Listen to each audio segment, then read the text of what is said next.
35 साल पहले 4 जनवरी के दिन hotel pine valley, room number 310 और उसकी बालकनी से एक दुल्हन नीचे कूद गई थी या फिर उसे फेंका गया था। और ये कहानी है काव्या सिंघानिया की। 32 साल की इंडिपेंडेंट वुमन दिल्ली में इवेंट मैनेजमेंट का काम करती थी। काव्या सुबह 9 बजे दिल्ली से निकली मनाली जाने के लिए। सोलो ट्रिप था, ब्रेक चाहिए था लाइफ से, काम से। ड्राइव एकदम स्मूथ चल रही थी। शिमला क्रॉस किया, कुल्लू की तरफ बढ़ रही थी। काव्या ने जीपीएस चेक किया। पास में एक छोटा सा टाउन था, घरोली, जहां एक ही होटल था, होटल पाइन। एक बूढ़ा रिसेप्शनिस्ट, करीब 65 साल का। उसकी आंखें एकदम सनकन, चेहरे पे कोई एक्सप्रेशन नहीं। भैया एक रूम चाहिए एक रात के लिए। एक ही रूम खाली है, 310। काव्या ने कहा ठीक है दे दीजिए। उसने बैग रखा, फ्रेश होने के लिए बाथरूम गई। बाथरूम पुराना था, टाइल्स टूटी हुई, मिरर्स पे स्टेन्स। काव्या ने फेस वॉश किया और मिरर में देखा, उसका रिफ्लेक्शन नॉर्मल था, पर 1 सेकंड के लिए एक सेकंड फेस दिखा। बिल्कुल उसके पीछे एक औरत का चेहरा, बालों से ढका हुआ। काव्या झटके से घूमी, कोई नहीं था, बिल्कुल कोई नहीं था। उसने बार बार पीछे देखा, कुछ नहीं। दिमाग खराब हो रहा है मेरा शायद थकान से ना। वो जल्दी से बाहर आई। रूम में आके उसने नोटिस किया बालकनी का दरवाजा खुला था। काव्या की ग्रिप रेलिंग पर टाइट हो गई और अचानक उसके पैर अपने आप रेलिंग पर चढ़ने लगे, जैसे कोई उसे कंट्रोल कर रहा हो। काव्या ने अपने कानों को हाथों से बंद कर लिया और तभी बालकनी के दरवाजे पर एक शैडो दिखाई दी, लंबी, पतली, एक औरत की। फिर वो शैडो अंदर आने लगी, धीरे धीरे घसीटती हुई। काव्या की आंखें रोल बैक हो गई, उसका पूरा शरीर लूज हो गया। वो वहीं फ्लोर पे बेहोश हो गई। पता नहीं कितनी देर बाद काव्या की आंखें खुली। उसका सर बहुत दर्द कर रहा था। उसकी पाम पे कुछ स्टिकी वेट फील हो रहा था। उसने हाथ ऊपर उठा के देखा और चिल्लाई। उसके दोनों हाथों में घुंघराले बाल चिपके हुए थे, बहुत सारे, खून से सने। और तभी बाथरूम का दरवाजा धीरे धीरे खुलने लगा। दरवाजे से पहले एक हाथ दिखा। उसने पूरी ताकत लगाई और डोर पे किक मारा।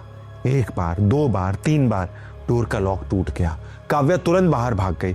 काव्या ने पीछे मुड़कर नहीं देखा। उसने काव्या के हाथों को देखा।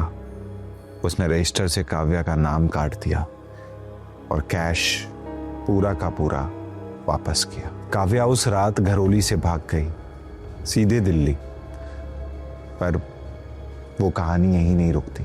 काव्या ने वापस जाकर केस स्टडी की, रिकॉर्ड्स चेक किए, police files, newspaper archives, local interviews, और उससे जो मिला वो बहुत ज्यादा डार्क था। 4 जनवरी 1987 रूम नंबर 310 में एक न्यूली मैरिड कपल ने चेक इन किया था। दुल्हन का नाम था सिमरन, 22 साल की। उसका पति राजीव। उस रात रूम नंबर 310 से चीखें आई, 1 बार, 2 बार, और फिर खामोशी। 5 जनवरी सुबह 6 बजे होटल स्टाफ रूम की सफाई के लिए गया। दरवाजा अंदर से लॉक था। उन्होंने नॉक किया, कोई जवाब नहीं। मास्टर की से खोला, रूम खाली था, पर बालकनी का दरवाजा खुला था। और जब उन्होंने बालकनी से नीचे जाके देखा तो उन्हें एक बॉडी दिखी, सिमरन की। उसकी गर्दन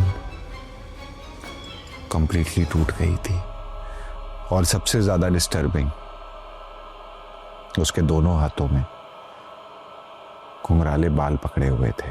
पर सीसीटीवी में देखा जा सकता था राजीव के बाल घुंघराले नहीं थे। पुलिस तुरंत रूम नंबर 310 में गई, राजीव को ढूंढा, पर वो गायब था, बिल्कुल गायब। रूम में उसका कोई ट्रेस नहीं, कोई कपड़ा, कोई सामान, कोई फिंगरप्रिंट, कुछ नहीं, जैसे वो एग्जिस्ट ही नहीं करता था। पुलिस ने होटल रजिस्टर चेक किया। राजीव का सरनेम, एड्रेस, फोन नंबर सब फेक था।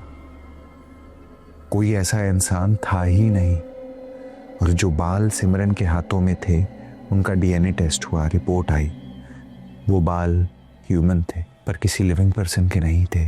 वो बाल डीकम्पोज्ड थे, जैसे किसी मुर्दे के हों। तो सवाल ये है, राजीव था कौन? एक इंसान या कुछ और, कुछ ऐसा जो दुल्हन को रूम नंबर 310 तक ले आया और फिर उसे मार दिया? या सच कुछ और था? खैर जो भी है, पर आज भी होटल पाइन खुला है। ये कहानी यहीं खत्म होती है। मसूरी, ब्रिटिश एरा का एक महल। शैंडलर्स की चमक आज भी ऐसी है जैसी 1911 में थी। कॉरिडोर्स आज भी पॉलिश किए जाते हैं और लोग आज भी कहते हैं कि it's one of the finest hotels in India. लेकिन इस होटल की हर एक दीवार एक राज जानती है, और एक कमरा, रूम नंबर 217, जहां एक औरत की चीख आज भी हवा में ताजा है। 1911 में लेडी फ्रांसिस गार्नेट ऑर्मे, एक ब्रिटिश लेडी, एक सोशलाइट, होटल में ठहरने आई थी अपनी एक दोस्त के साथ, लेकिन वो कभी वापस नहीं लौटे। कहते हैं कि उनकी दोस्त ने उन्हें जहर दे दिया था और उनकी दोस्त गायब। आर्सेनिक, उनके चाय के कप में आर्सेनिक मिलाया गया था। होटल स्टाफ को उनकी लाश उनके कमरे में मिली, उनके बेड के ऊपर, आंखें खुली हुई, होठों पे स्माइल, जैसे वो अब भी किसी से बात कर रही है। उसके बाद से न्यूज के जरिए होटल और मशहूर हो गया। कई लोग आए, कई लोग गए, लेकिन कुछ घटनाएं ऐसी घटने लगी जिसकी वजह से अब होटल की बदनामी शुरू हो गई थी और वहां का स्टाफ बिना किसी वजह के वहां से नौकरी छोड़ने लगा था। और फिर आया एक नया नाइट मैनेजर। राणा लॉबी में बैठ के बिल्स चेक कर रहा था और तभी 3:03 पर एक पुराना ब्लैक टेलीफोन बज उठा। Room number 217। राणा को थोड़ा अजीब लगा। इतनी रात को चाय का ऑर्डर आना आम बात नहीं थी। और फिर उसने वेटर को बुलाया और कहा, 217 में एक कैमोमाइल टी भेज दो। वेटर ने सर झुकाया और कहा, सर मैं वहां नहीं जा सकता हूं। उस कमरे में एक औरत का साया है। असल में वहां कोई नहीं रहता है। ये सुनकर राणा और भी ज्यादा चिड़चिड़ा हो गया और उसने कहा कि मैं खुद ही जाता हूं। पर लिफ्ट खाली थी और फिर उसे मिरर पे दिखा एक हाथ का निशान, डार्क ब्राउन कलर, जैसे वो काफी समय से वहीं पे था। चलते हुए राणा कमरा नंबर 217 पर पहुंचा। दरवाजा आधा खुला हुआ। राणा कमरे के अंदर गया और उसने देखा कि टेबल पर एक चाय का कप पहले से रखा हुआ है। और फिर उसकी नजर उस लटके हुए सफेद गाउन पर पड़ी जो कि धीरे से हिल रहा था, जैसे हवा चल रही हो या फिर कोई उसके अंदर हो। पीछे से कमरे का दरवाजा जोर से बंद हुआ। राणा ने पीछे पलट कर देखा तो वहां खड़ी थी एक औरत, वही सफेद गाउन पहने हुए। राणा घबरा गया और उसने घबरा के पूछा, तुम कौन हो? और वो औरत धीरे से मुस्कुराने लगी और वहां पड़े चाय के कप की ओर इशारा करने लगी। और तभी उस चाय के कप से निकला तेज धुआं, लाल रंग का, जहर में लिपटा हुआ। अगली सुबह हाउसकीपिंग ने रूम नंबर 217 खोला और उन्हें वहां मिला सिर्फ वो एक चाय का कप और ड्रेसिंग मिरर पे लिखा हुआ था, He serves me now। उन्होंने रिपोर्ट लिखवाई। Manager missing. केस कभी सॉल्व नहीं हुआ। होटल चलता रहा, गेस्ट आते रहे, लेकिन हर रात 3:03 पर वो पुराना ब्लैक टेलीफोन बजता रहा।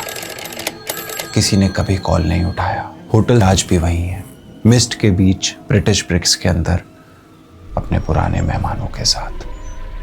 अगर आप कभी भी वहां जाओ और रात को 3:03 पे आपको वो टेलीफोन बजता हुआ सुनाई दे, तो याद रखना, कॉल मत उठाना। होटल सवॉय में कोई कभी कॉल नहीं करता। वहां सिर्फ एक आवाज गूंजती है जो 100 साल से अपनी चाय मांग रही है, और जो कोई भी वो कॉल उठाता है, रूम नंबर 217 उसकी जिंदगी बदल देता है।